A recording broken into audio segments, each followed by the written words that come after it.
Waxaan oo wanaagsan dhammaantiin saaxiibayaal ku soo dhawaada barnaamijka wararkii ugu dambeeyay qodobada xilligan aan idin hayo waxa ugu waaweyn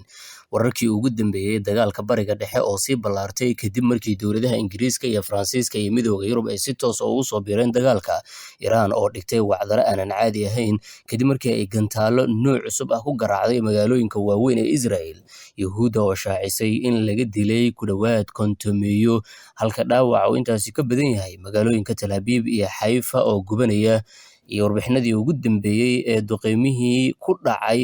Israel ayaan idiin soo gudbin doonaa insha Allah madaxweynaha Mareykanka Donald Trump oo jeediyay khudbad isugu jirtay hanjabaad iyo dalbasho wada hadal oo uu Iran la galo kadib markii reer galbeedku ay ku fashilmeen inay kiciyaan dadka reer Iran kadib geeridii Ayatollah Ali Khamenei wararka kale waxaa ka mid ah Mareykanka oo xaqiijiyay in askartii ugu badnaa looga dilay weerarada gantaalada ah ee Iran ay ka geysatay saldhigyada ciidanka Mareykanka ee ku yaala bariga dhexe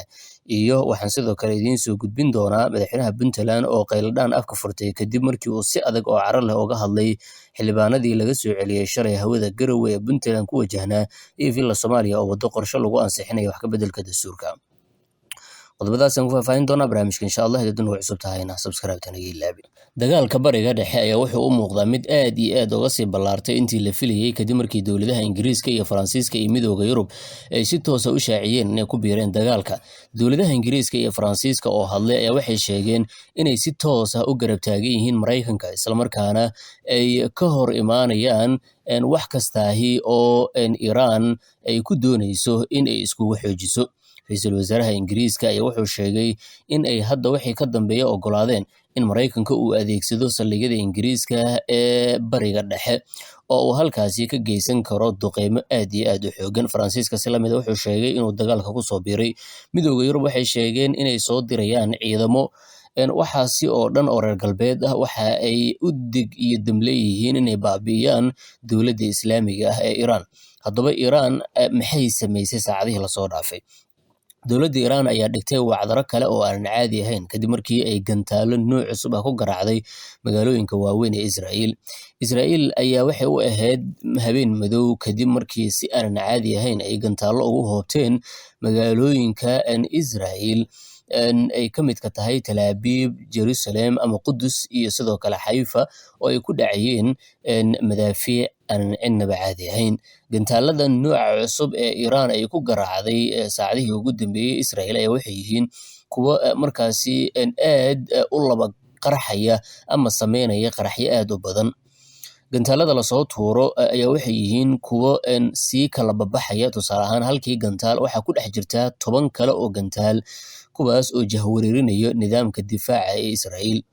tusaale ahaan marka nidaamka difaaca Israel uu isku dayo inuu qabto gantaal ka mid ah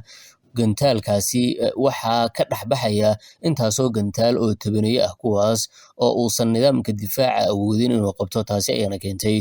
in Yahuudda xalay iyo saacadihii la soo dhaafay khasaare xoogan uu soo gaaray Yahuudda waxay markii ugu horeysay shaaciyeen in dadkii ugu badnaa ay ku dhinteen duqeymaha ay Iran ka geysatay magaalooyinka muhiimka ah ee Israel waxay sheegtay dad ku dhow kontomeeyo in ay ku geeriyoodeen halka tiro kaleeta oo aad u fara badan ay ku dhaawacmeen waxay sidoo kale Israel sheegtay in la leeyahay dad aad u fara badan oo ku hoos jira dhismayaasha burburay ee waxyeeladu ay ka soo gaartay duqeymaha Iran sidoo kaleeto waxa Yahuudda ama Israel diiday in dadka shacabka ah ay duubaan isla markaana ay sawirro ka qaadaan burburka iyo waxyeelada ay geysanayaan gantaalada Iran markaasi ka imaanaya haddaba Iran waxay u muuqanaysaa inay qaadaysay jawaabo markaasi falcelin ah oo ku aadan weerarkii gardarrada ahaa ee lagu soo qaaday lagu dilayna hoggaankii sare ee Iran oo uu ugu horeeyo ama uu ugu weyn yahay Ayatollah Ali Khamenei haddaba sidaas ayay Iran ku weerartay Israel sidoo kale waxay weerartay magaalooyin muhiim ah oo ku yaala bariga dhexe oo saldhigyo uu ku leeyahay Mareykanka waxaana ka mid ah saldhigga Mareykanka uu ku leeyahay Ciraaq waxaa la qabadsiiyey gantaal weyn kaasi oo ku dhacay goobta lagu keydiyo hubka saldhigga Mareykanka ee Ciraaq waxaa sidoo kaleeto la bartilmaameedsaday saldhigyo kale oo Mareykanka uu ku leeyahay dalalka bariga dhexe gaar ahaan kuwa Carabta ee Khaliijka markaasi loo yaqaano Israa'iil laftirkooda waxay iyaguna geysteen duqeymo oo ay ka fuliyeen meelo muhiim ah oo magaalada Tehran ah. Waxay beegsadeen telefishinka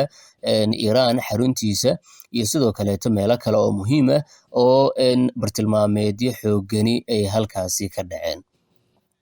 Haddaba madaxweynaha Mareykanka Donald Trump ayaa saacadihiis lasoo dhaafay hadlay kadib markii la dilay Khamenei, Ayatollah Ali Khamenei, iyo sidoo kaleeto madaxdii sarsare ee Israa'iil. Waxa uu ka hadlay arrimo ku saabsan xaaladda Bariga Dhexe. Madaxweynaha Mareykanka Donald Trump ayaa wuxuu sheegay in howlgalkan uu yahay mid sii socon doono ilaa iyo 4 toddobaad oo kale. Waxa uu diray hanjabaad, sidoo kaleeto waxa uu sheegay in wadahadal uu diyaar u yahay. Mareykanka waxa uu madaxweynahooda jeediyey khudbad markaasi isugu jirtay hanjabaad iyo sidoo kaleeto dalbasho wadahadal oo uu Iran la galayo. Sababta keentay in uu hanjabo oo haddana wadahadal uu shaaciyo ayaa waxaa lagu sheegay inay tahay in reer galbeedku ay ku fashilmeen qorshe ay doonayeen markay ay dilaan hoggaanka sare ee Iran. Qorshahaas wuxuu ahaa in marka la dilo tusaale ahaan Ayatollah Ali Khamenei oo haddaba dhintay, in ay kacaan dadka shacabka ah ee Iran, kadibna ay dowladda markaasi ku kacaan oo ay sidaasi iyagu ugu daataan meelaha muhiimka ah ee dowladda. Laakiin arrinkaasi ma ay dhicin. Shacabka reer Iran ayaa taasi beddelkeeda waxay sameeyeen kulamo ay isugu soo baxeen oo baroordiiq ah oo ay ugu baroordiiqayeen hogaamiyahoodii ruuxiga ahaa ee Ayatollah Ali Khamenei. Dadka shacabka ah ayaa sidoo kaleeto ku dhawaaqayay ereyo ay ka mid yihiin Allahu Akbar, iyagoo sheegaya inay aad markaasi uga soo horjeedaan gardarrada iyo duulaanka dalkooda lagu soo qaaday. Dhanka kaleetana hogaamiyaha kumeel gaarka ah ee loo magacaabay inuu si kumeel gaar ah u hogaamiyo Iran, ninka la yiraahdo Arafi, ayaa wuxuu ka hadlay sababtii sida fudud loogu dilay Ayatollah Ali Khamenei. Ninkan cusub ayaa wuxuu sheegay in Ayatollah Ali Khamenei uu diiday in laga bixiyo dalkaasi Iran, isla mar ahaantaana uu ogolaaday in dalkiisa uu ku dhinto halkii uu ku tegi lahaa ama uu ka tegi lahaa 90 milyan oo Iraaniyiin ah. Ayatollah Ali Khamenei ayaa la sheegay in uu waqti dheer uu ku sugnaa Iran, isla mar ahaantaana uusan meel oga bixin. Ugu dambeynna dadkiisa ayuu ku dhex dhintay duqeymihii Israa'iil iyo Mareykanka ay wada fuliyeen. Haddaba Mareykanka waxa uu sheegay in wadahadal ay diyaar u yihiin hoggaanka cusub ee loo dhiibay sida kumeel gaarka ah Iran, inkastoo sheegashada Mareykanka ay tahay mid hal dhinac ah. Dhanka kaleeto haddii aynu soo koobno, Mareykanka wuxuu xaqiijiyey in askar badan looga dilay weerarada gantaarada Iran ay ka geysatay ciidanka Mareykanka saldhigyadiisa. Taliska dhexe ee Mareykanka waxay qirteen in ilaa iyo 3 askari lagu dilay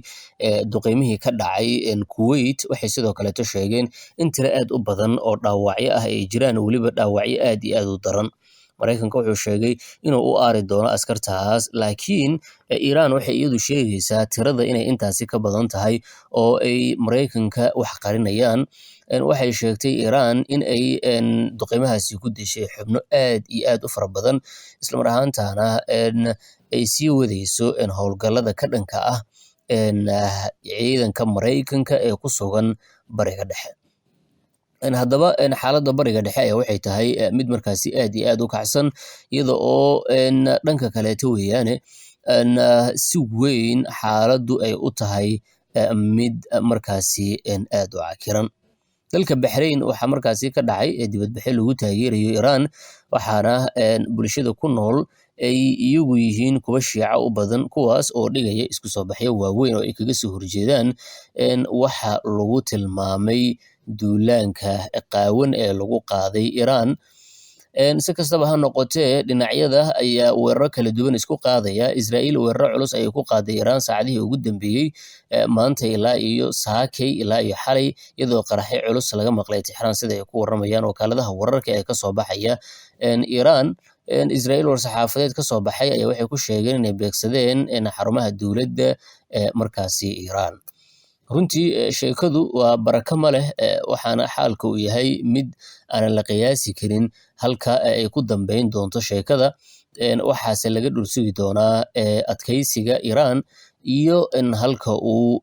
gaari doono. Ugu dambeyn ku soo afjaro wararka dhankaasi iyo Soomaaliya, madaxweynaha Puntland Siciid Cabdullaahi Deni ayaa wuxuu si adag uga hadlay oo weliba caro leh xildhibaanadii Puntland ka soo jeeday ee dowladda federaalka ku jiray ee laga celiyey shalay hawada Garowe.